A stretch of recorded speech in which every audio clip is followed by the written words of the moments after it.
So this is the deck skin that I prepared yesterday, so we don't have to worry about gluing.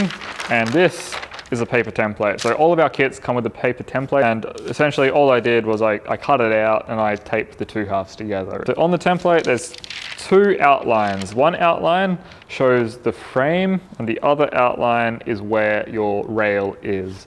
It would make sense once you have it in front of you.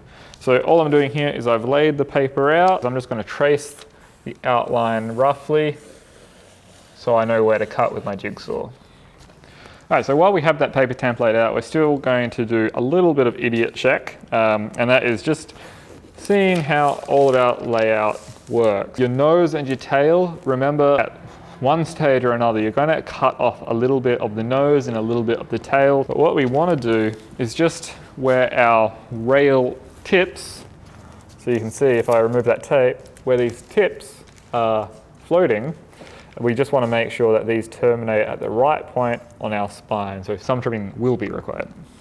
So down here you can see where the ends should be terminating, and we have just a little bit of wiggle room. So I just eyeball that and I can see where I need to cut it. Which is about there and about there. Now, this is a pair of pincers, and you know, maybe not the normal tool for a job, but the thing is, it works really well, and I've never had a problem doing this. Now, what I'm putting on here is just some super glue because I can activate it quickly. You don't necessarily need to use super glue for this, it's just I am filming on a deadline here.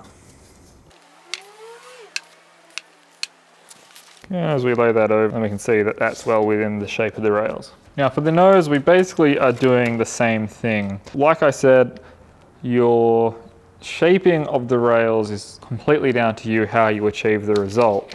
But because of the paper template, this is more of a guideline for how we should have our rails shaped. So I can see here that this is following mostly that shape. Right here is basically where we want to trim the nose off, so we can do that.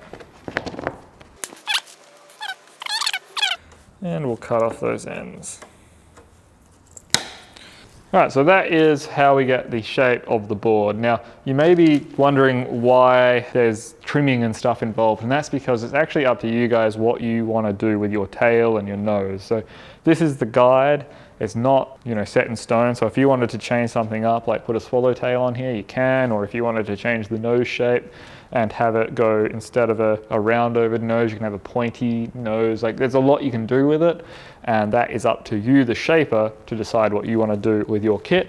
This is just the guideline and how it's kind of intended to be shaped on the computer.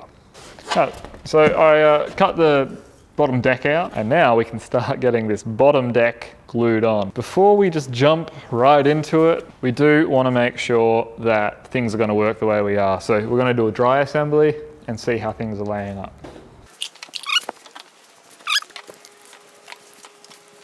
So I'm really happy with the way this is laying out dry. Everything's conforming nicely, and we have got a little trick up our sleeve for getting the board to conform to the double concave shape that we have here. Now, clamps like this would be useful. This is a deep throat vice grip clamp, really expensive though, but why it would be useful is that you can reach all the way down and just clamp down onto your board until you have the bottom deck conforming.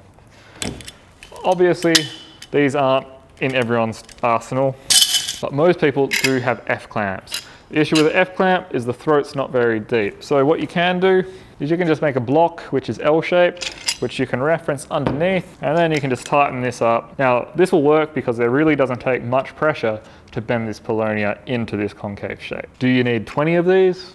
No, you just need one. So now that we've confirmed that the plan will work, now we can move on to the actual glue up. So once again, polyurethane, and basically we're just going to apply a thin layer over the entire frame on any of the bottom surfaces. I'm using my finger against the tip of the glue to help with keeping everything stay on the edge of the ribs and not kind of go all over the place. This is a really tedious glue up, which takes a lot of patience. And if you can get a little trick like this happening, that makes accuracy, you know, not such a hard thing to accomplish, then that's a good tip. So use your finger. So everything has glue, and unfortunately we had a camera issue, so we didn't catch the flip.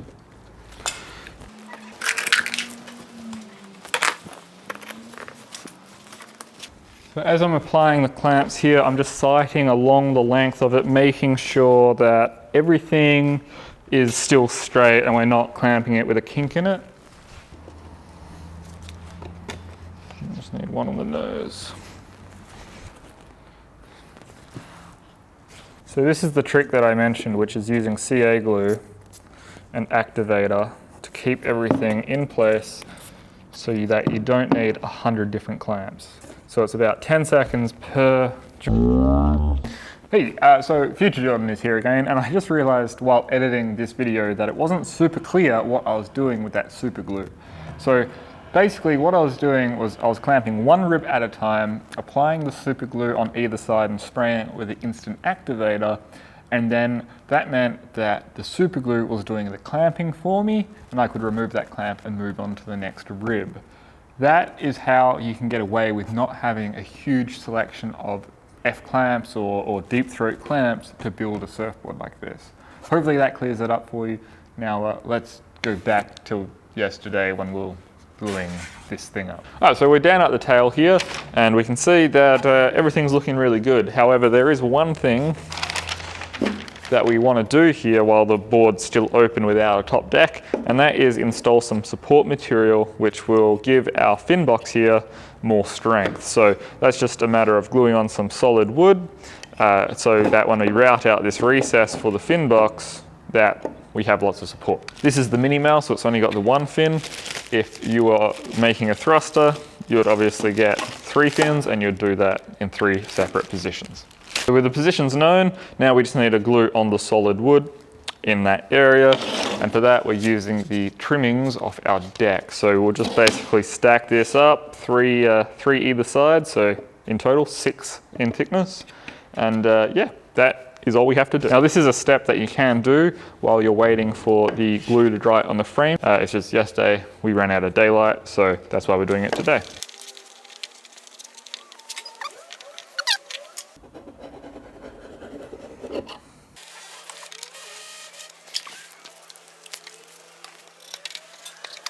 Now, hollow core surfboards, when they get hot, pressure builds up inside, so we have to have a way of releasing that, and that is where your vent plug comes in. So, shipped with our kits are these vent plugs which are basically set and forget, so once they're in, you just keep them closed and they will open up when needed. But we do need to have a place to install it, and this is up to you.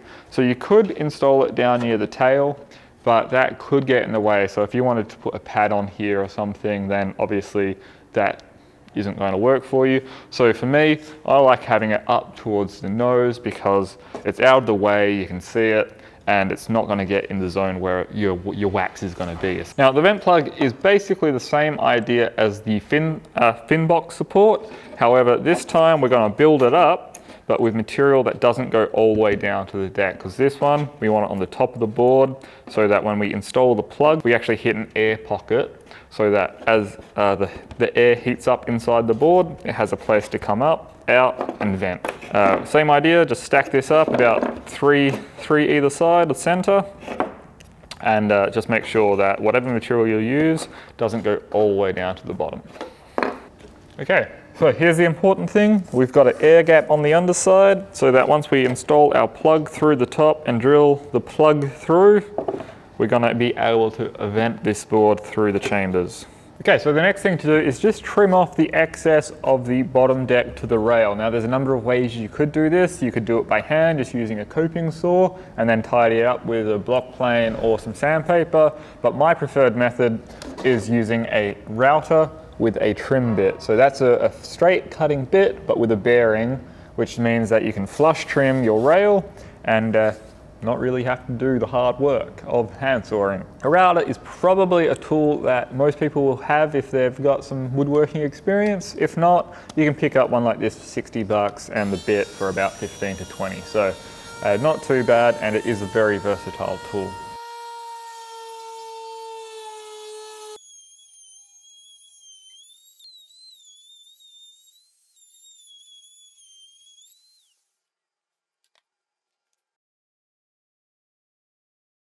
So from here, we can actually put the top deck on. So here's the top deck, it's prepped, it's ready to go. So all we have to do is apply the glue to all of these surfaces that will make contact with the top. And this clamp up is a little bit different than the first one because instead of having to conform to this concave shape, it's a convex. So here we'll clamp it around the edge just like we did with the bottom deck. But this time we'll also apply a heap of weights to the deck here to make sure that we get good adhesion. So if you don't have weights, you could use bricks or basically anything that's heavy. So 4-litre jugs of water or jerry cans or, you know, random bits of crap from around the house will be fine as well. So basically anything that is heavy can be used. So here I'm just pressing on the board firmly, just seeing if there feels like there's anywhere that's not got contact on the ribs. And that's feeling pretty good. Now this may look like a bit of a weird setup, but remember the whole point of these videos is showing you the methods to build a board like this using the minimal tool set. So all of these clamps here, I've probably spent a maximum of 40 bucks on. You know, you buy them on special, you get them in bags of 10 for $13. So there's really not actually that many clamps here.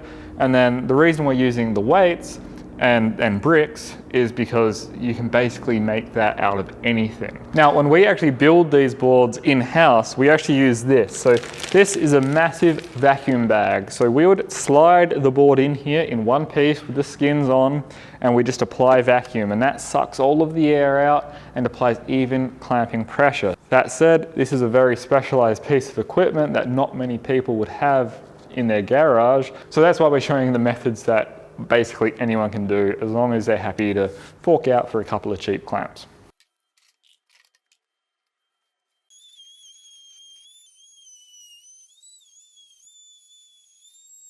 Okay, so with that deck overhang trimmed off, we can do a little bit of tidy up and just, you know, make sure everything's nice and clean and flush it all up with a block plane, and also mark the position of our vent plug. So we took a note yesterday that it's between 650 and 660. So we're looking at here, and it's just in the center of the board. So that's going to do it for part 2. We've actually got something that resembles a surfboard now, so that's pretty cool. And in the next video, we're going to start attaching the rails and look at how we go about shaping this board. So thank you for watching. If you've enjoyed this video, make sure you click that thumbs up button and leave a comment below. And if you haven't already, also click the subscribe button and check the bell icon so you get notified of all of my new uploads. And also, if you haven't already, check out part 1 or part 2 or part 3 of this build series, because this is really cool. So once again, thank you to DIYsurfboardkits.com for making this all possible. Yes, that is my company. Yes, I'm pretending like they're sponsoring me. Thanks guys, see you next time.